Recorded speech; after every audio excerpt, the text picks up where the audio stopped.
देश के 15वें राष्ट्रपति का चुनाव 18 जुलाई को है। 21 जुलाई को राष्ट्रपति चुनाव के परिणाम घोषित कर दिए जाएंगे और 25 जुलाई को नए राष्ट्रपति शपथ लेंगे। इस बार का चुनाव काफी धमाकेदार रहने वाला है क्योंकि बीजेपी नेतृत्व वाले एनडीए की तरफ से द्रौपदी मुर्मू उम्मीदवार हैं, जबकि संयुक्त विपक्ष ने पूर्व वित्त मंत्री और विदेश मंत्री यशवंत सिन्हा को प्रत्याशी बनाया है। इन दोनों के बीच कांटे का मुकाबला है। यशवंत सिन्हा मजबूती के साथ अपनी दावेदारी पेश कर रहे हैं।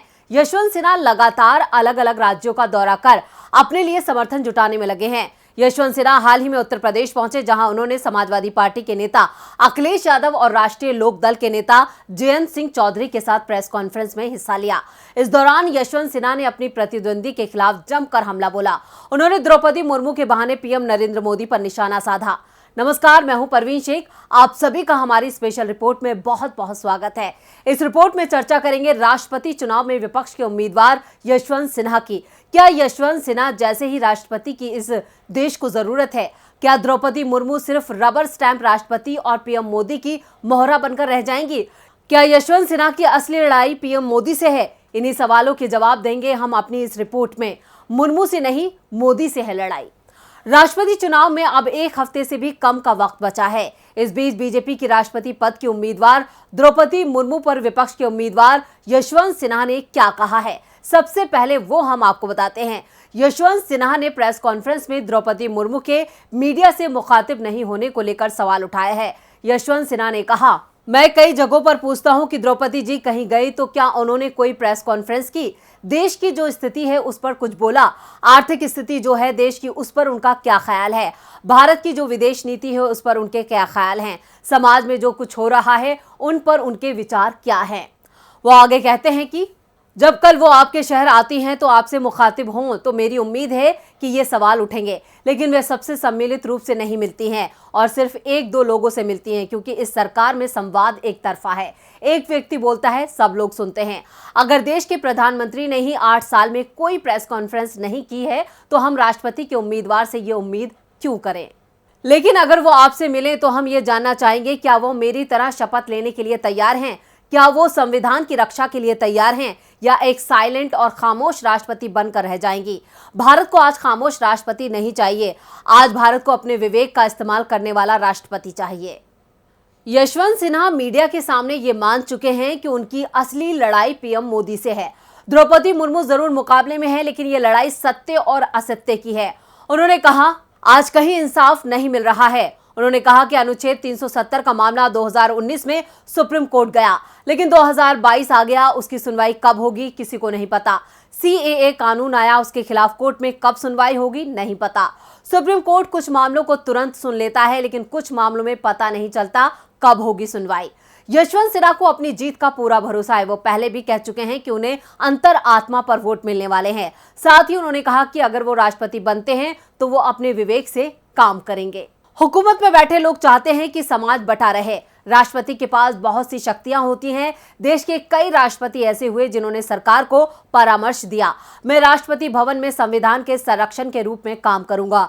अगर मेरे ध्यान में कोई मामला आता है कि भारत की सरकार प्रजातंत्र का नुकसान कर रही है, जैसे कि चुनी हुई प्रदेश की सरकार को गिराना, महाराष्ट्र, कर्नाटक, मध्य प्रदेश, अगर ऐसा होता है तो भारत सरकार को ऐसा करने से रोका जाए। इस बार का राष्ट्रपति चुनाव काफी अनूठा होने वाला है। एक तरफ द्रौपदी मुर्मू हैं जो मीडिया से दूरी बनाकर चुनाव प्रचार कर रही हैं, तो दूसरी तरफ यशवंत सिन्हा हैं जो मीडिया के सामने बेबाकी से अपनी बात रख रहे हैं और द्रौपदी मुर्मू की कमजोरियां बता रहे हैं। वहीं इस बार के राष्ट्रपति चुनाव में पूर्व सीएम उद्धव ठाकरे एक बड़ी चाल से बीजेपी और बागी शिंदे गुट को मात देने का प्लान तैयार कर चुके हैं।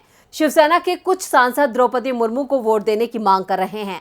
ऐसे में अब महाविकास आघाड़ी गठबंधन में बंटवारे की आशंका जताई जा रही है। लेकिन अब नजरें राष्ट्रपति चुनाव में उद्धव ठाकरे के रुख पर हैं। क्या बीजेपी की साजिश और शिंदे की बगावत को भूल जाएंगे उद्धव ठाकरे? क्या एक बार फिर शिंदे और बीजेपी अपने मकसद में हो जाएगी कामयाब? नहीं, ऐसा नहीं होने वाला है, क्योंकि राष्ट्रपति चुनाव में उद्धव के दांव से बेदम होगी बीजेपी। महाराष्ट्र के मुख्यमंत्री पद से इस्तीफा देने के बाद उद्धव ठाकरे के सामने नया संकट राष्ट्रपति चुनाव को लेकर पैदा हो गया है। पार्टी के सांसद राष्ट्रपति के चुनाव में एनडीए के उम्मीदवार द्रौपदी मुर्मू का समर्थन करना चाहते हैं। दूसरी ओर महाविकास आघाड़ी गठबंधन में शामिल एनसीपी और कांग्रेस की तरफ से यशवंत सिन्हा का समर्थन किया जा रहा है। राष्ट्रवादी कांग्रेस पार्टी के मुखिया शरद पवार के आवास पर आयोजित बैठक में ही यशवंत सिन्हा के नाम पर मोहर लग चुकी थी। ऐसे में उद्धव के सामने राष्ट्रपति चुनाव को लेकर नई मुसीबत पैदा हो गई है। उद्धव के सामने इस वक्त एक तरफ कुआं तो दूसरी तरफ खाई है। अगर उद्धव यशवंत सिन्हा का समर्थन करने का फैसला लेते हैं तो पार्टी सांसदों की बगावत का सामना करना पड़ सकता है, जबकि द्रौपदी मुर्मू का समर्थन करने की स्थिति में सहयोगी दलों के नाराज होने का खतरा है। अब सबकी निगाहें उद्धव ठाकरे के फैसले पर हैं। पिछले महीने पार्टी के वरिष्ठ नेता एकनाथ शिंदे की बगावत के बाद शिवसेना के एक बड़े राजनीतिक संकट का सामना कर रही है। इसके कारण महाराष्ट्र में उद्धव ठाकरे के नेतृत्व वाली महाविकास आघाड़ी सरकार सत्ता से बेदखल हो चुकी है। शिंदे भारतीय जनता पार्टी के समर्थन से महाराष्ट्र के नए मुख्यमंत्री बन गए हैं। शिवसेना के 55 में से 40 विधायक शिंदे खेमे में जा चुके हैं। ठाकरे को एक और झटका तब लगा जब ठाणे नगर निगम में शिवसेना के 67 सदस्यों में से 66 शिंदे गुट में शामिल हो गए। वहीं अब शिवसेना के 2 सांसद राहुल शेवाले और गजेंद्र गावित ने ठाकरे को एक पत्र लिखकर मांग की है कि पार्टी को बीजेपी की राष्ट्रपति पद की उम्मीदवार द्रौपदी मुर्मू का समर्थन करना चाहिए। इससे पहले ठाकरे ने संयुक्त विपक्षी उम्मीदवार यशवंत सिन्हा की उम्मीदवारी का समर्थन किया था। हालांकि बदले राजनीतिक परिदृश्य में शिवसेना प्रमुख ने कहा है कि वो पार्टी के सभी सांसदों से बात करने के बाद राष्ट्रपति चुनाव के बारे में फैसला लेंगे। सी वोटर इंडिया ट्रैकर ने अगले राष्ट्रपति चुनावों के बारे में शिवसेना के रुख के बारे में लोगों के विचार जानने के लिए आईएनएस के लिए एक राष्ट्रव्यापी सर्वे किया। सर्वे से पता चला कि उत्तरदाताओं के एक बड़े अनुपात के साथ इस मुद्दे पर लोगों के विचार बटे हुए थे।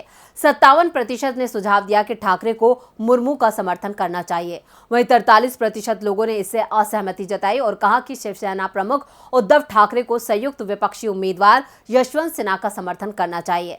सर्वे के दौरान जबकि एनडीए के 64% मतदाताओं ने जोर देकर कहा कि ठाकरे की पार्टी को बीजेपी के राष्ट्रपति पद के उम्मीदवार को वोट देना चाहिए। इस मुद्दे पर विपक्षी समर्थकों के विचार बटे हुए थे। सर्वे के आंकड़ों के अनुसार जहां विपक्षी समर्थकों का एक बड़ा हिस्सा 51% ने कहा कि ठाकरे को मुर्मू का समर्थन करना चाहिए, वहीं 49% ने सुझाव दिया कि पार्टी को यशवंत सिन्हा को वोट देना चाहिए। सर्वे में इस मुद्दे पर विभिन्न सामाजिक समूहों की राय में भी अंतर पर प्रकाश डाला गया।